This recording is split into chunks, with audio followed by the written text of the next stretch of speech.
Monsieur Pignon, votre relation avec les chevaux semble être basée sur une connexion très profonde. Comment décririez-vous cette relation et ce qu'elle signifie pour vous?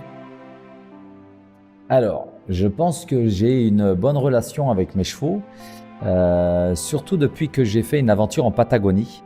J'ai été à la rencontre de 4 chevaux sauvages et j'ai essayé sans artifice, sans un autre cheval, essayer de communiquer avec eux pour encore mieux comprendre le cheval, ce qu'il est. Et je me suis rendu compte combien ce monde était subtil. Et nous, les êtres humains, on n'est pas très subtils. Donc, j'ai vraiment essayé de progresser là-dedans et de me remettre en question, me dire que c'est pas parce que j'avais beaucoup d'expérience que je savais. Donc, j'ai essayé de mieux comprendre et je me suis rendu compte que je savais pas grand-chose. Et ça m'a permis de rencontrer cet animal à l'état brut. Vous savez, il n'y a pas de connexion avec les humains, tout ça. Et ça a été une aventure extraordinaire qui m'a fait énormément progresser. J'imagine. Et quelle a été la première expérience qui vous a fait réaliser la sensibilité unique du cheval et l'importance de communiquer avec lui sans parole? Ah, c'est un rêve que j'ai fait. Ah oui? Oui, c'est un rêve que j'ai fait et je me suis vu. Eh ben, c'est bizarre parce que c'est un rêve que j'ai fait et après ce rêve, je l'ai réalisé en Patagonie. Et en fait, j'arrivais sur une planète où il n'y avait pas d'êtres humains, il n'y avait que des chevaux.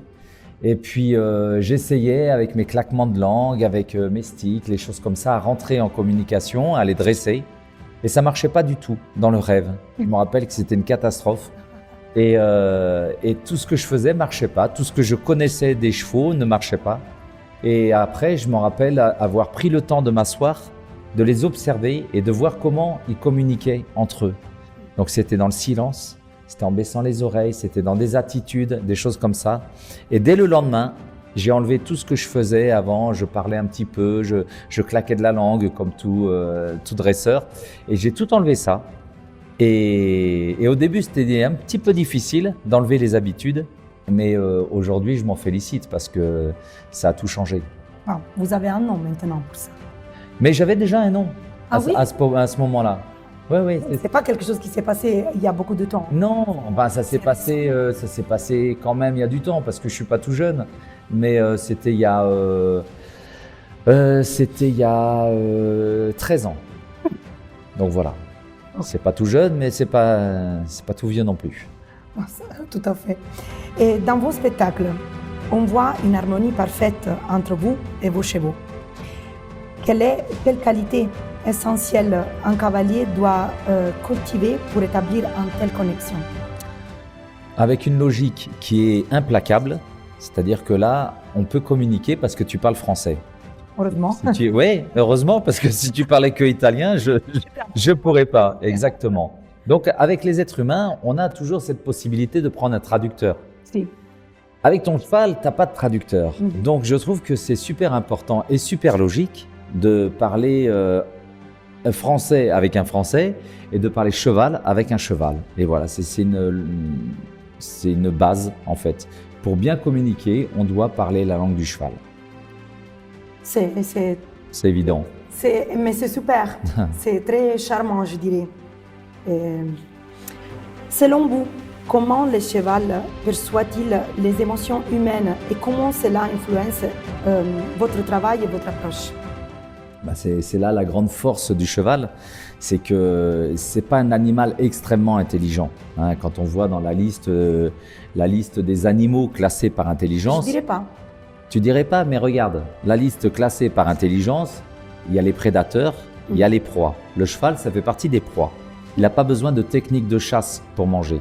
Ah. On veut qu'ils soient intelligents, tu sais pourquoi? Pourquoi? Parce qu'on les aime.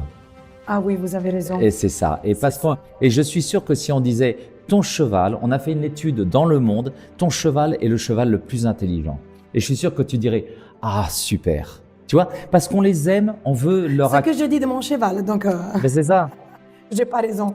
Et ce qui fait qu'on veut qu'ils soient intelligents, on leur invente une qualité qu'ils n'ont pas vraiment. Parce que regarde, c'est classé, c'est prouvé. Et quand tu donnes un seau à ton cheval, et puis que tous les matins il a soif, parce que après qu'il ait bu, il l'a renversé, et ça fait 10 ans que ça dure, Alors là, Tu vois ce que je veux dire? oui, Et en fait, le cheval ne se projette pas. Il n'a pas cette grande capacité intellectuelle. Mais moi, je m'en fous parce que à côté de ça, il a une subtilité où nous, on lui arrive pas à la cheville. Il a une subtilité tellement grande, une sensibilité incroyable et la possibilité même de nous scanner. Donc, il scanne toutes nos émotions. Mhm. Et ton cheval, en 2 secondes, il sait qui tu es. Et nous, on ne se connaît pas et on ne sait pas vraiment qui on est. Il va falloir du temps. Et le cheval, lui, il a une capacité bien supérieure à nous pour tout détecter ça. Et c'est là-dessus que je me concentre. J'essaye pas de lui inventer des qualités parce que je l'aime. J'essaye de reconnaître ses vraies qualités parce que je l'aime. On peut dire qu'il a des super pouvoirs. Mais il a des pouvoirs incroyables. Mais il faut pas chercher à lui inventer un pouvoir, tu vois. C'est comme les super-héros. Il y en a un qui fait ça, il y en a un qui fait ça. Ils ont chacun leurs qualités et ça suffit.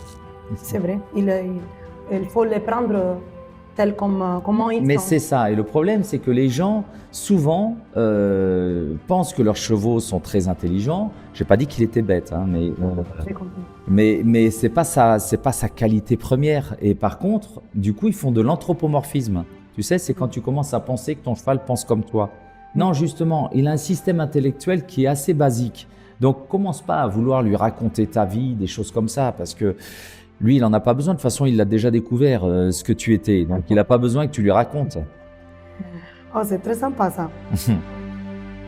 Pour les jeunes passionnés qui souhaitent suivre vos pas, quels conseils donneriez-vous pour cultiver une relation basée sur le respect et la compréhension avec les chevaux?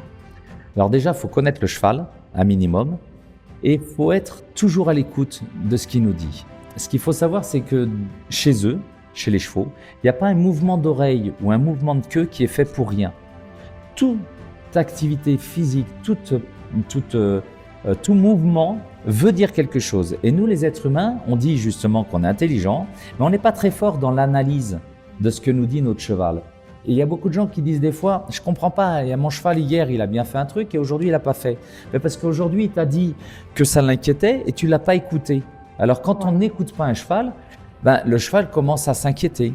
Parce que comme n'importe qui, quand il n'est pas écouté, on sent qu'on force les choses. Et je dirais à toutes les personnes qui veulent se lancer dans le métier du cheval, que ce soit même vétérinaire, maréchal ferrant ou artiste de spectacle, il est très important de savoir analyser ce que dit notre cheval et comment.